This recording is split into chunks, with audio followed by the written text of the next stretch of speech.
Welcome to another GCSE Computer Science video with me, Mr Goff, from MrGoff.com.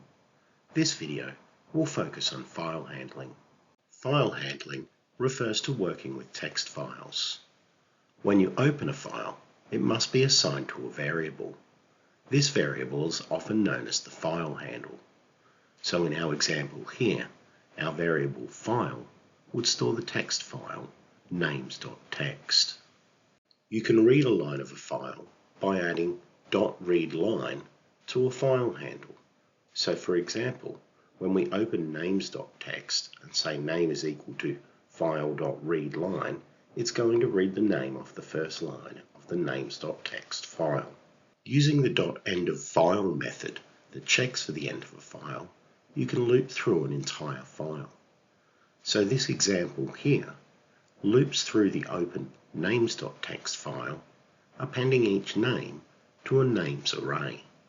You can use the WriteLine command to write a line to the end of a text file.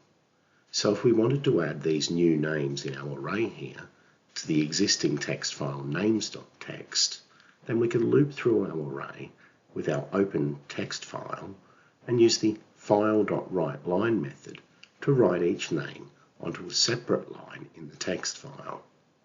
The close method is used to close a file. You may have noticed in the previous examples that the files were always closed after we finished what we were doing. It's good practice to close a file as soon as you're finished using it. To write to a new blank text file, it must be created with the new file command.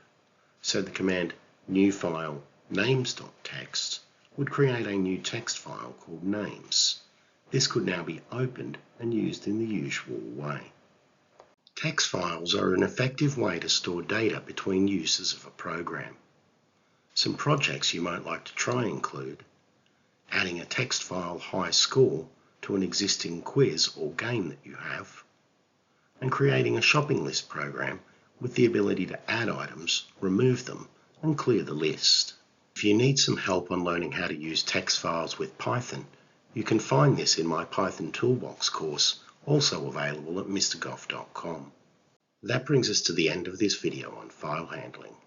Join me in the next video when I'll be looking at databases and their use of records and SQL.